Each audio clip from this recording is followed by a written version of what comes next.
फरमाइश बा कि छोड़ा छोड़ा छोड़ा धारा कलैया सैया फीलिंग दधा के कलैया सही करे वार हो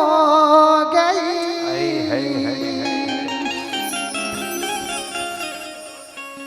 ई कहता के जरा तो प्रीति के कहता तोहरे लेखा मेहरारू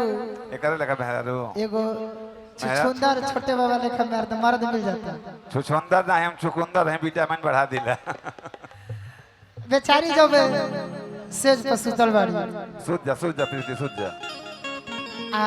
आ जब बिहान होता ऐसा नहीं के सूझ कैसे करवट के सूझ जा वो सब ना होई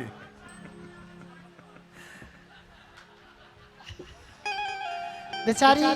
जब बिहान होता भोर होता बिहान तो ठेवनी आ जाती है अपना सैया जी से कहते के राजा जी ए सैया जी का रानी जी तनी जाय दी न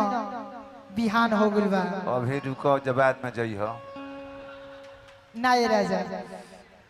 देखी ना चुचुहिया बोले लगली स अरे बोले तो मुर्गा बोली तो उठल जाई कितनी तकिना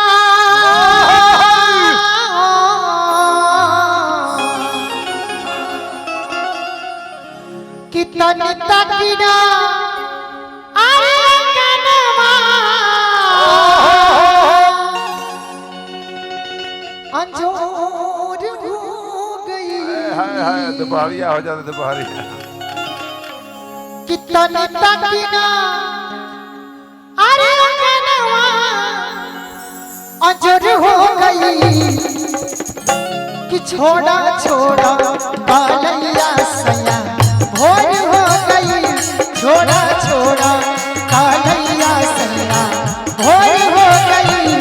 तन तकिना हो तन तकी तकी तकी तन तकिना अंगनवा अंजर हो गई वाह वाह दिया पर बड़ा तो मार दो करा के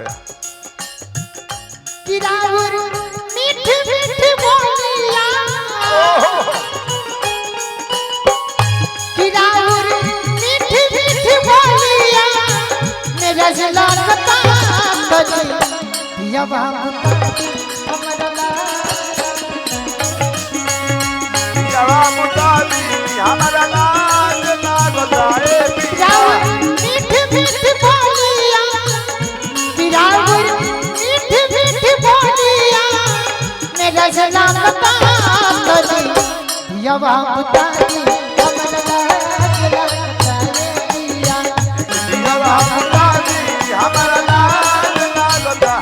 छोड़ा छोड़ा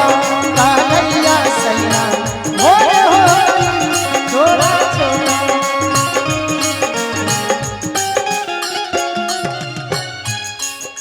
बड़ी भाव से औरत कैसे कहतरी हो गइल बा समैया खत्म कर मुलाकात के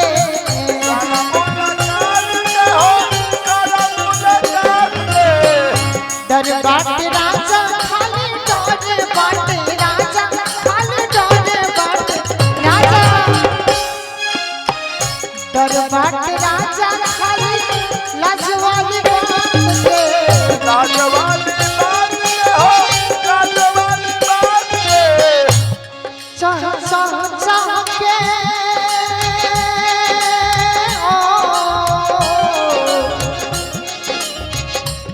चाह चाह चाह के चिड़ैया के सुर हो गई चाह चाह चाह के चिड़ैया के सुर हो गई कि छोड़ा छोड़ा धारा छोड़ा धारा धारा छोड़ा कि छोड़ा छोड़ा छोड़ा छोड़ा धारा छोड़ा धारा छोड़ा कि छोड़ा छोड़ा कालैया सैया भोर हो गई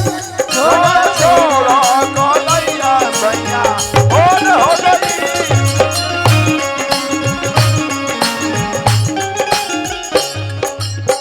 हमारी योगिया हो सैया हमारी योगिया हमारी योगिया हो सैया हमारी योगिया करवट ले रहो बला बाबू करवट फेरना बला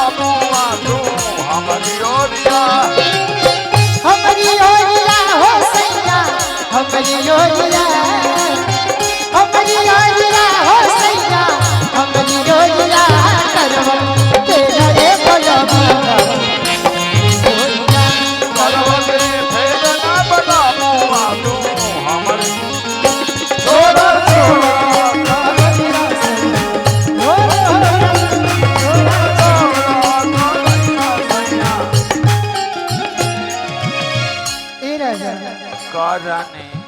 सासी जाई है मंदिर ननद जाई है फुलवारी जय है फुलवारी हो जय है फुलवारी सुतब अबेर लेता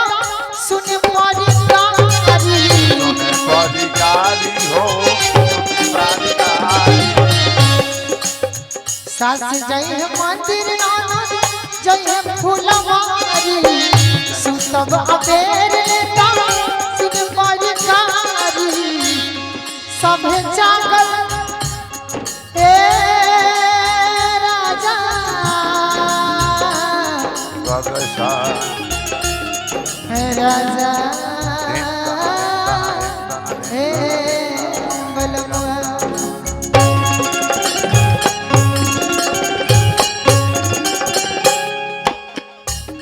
सब जागल उजाला चारू ओर हो गई सब जागल उजाला चारू ओर हो गई ना ना अभी कुछ कर अबे नहीं खाए के बाद में खाई जाई एगो आऊ बड़ी भाव लागल औरत के सैया जी गौना करा के बाहर चल गई बड़ का कर दो ना गौना करावे कर नो 2 महीना 6 महीना साल हो 2 साल जब 5 साल बीत जाता मेरा रू घर से फोन कैलस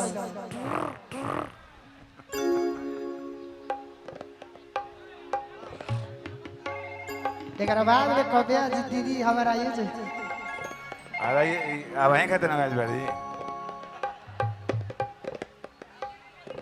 औरत बड़ी भाव से कहत है दीदी ना कहें 2 महीना बड़ा ना हो उनका से तुम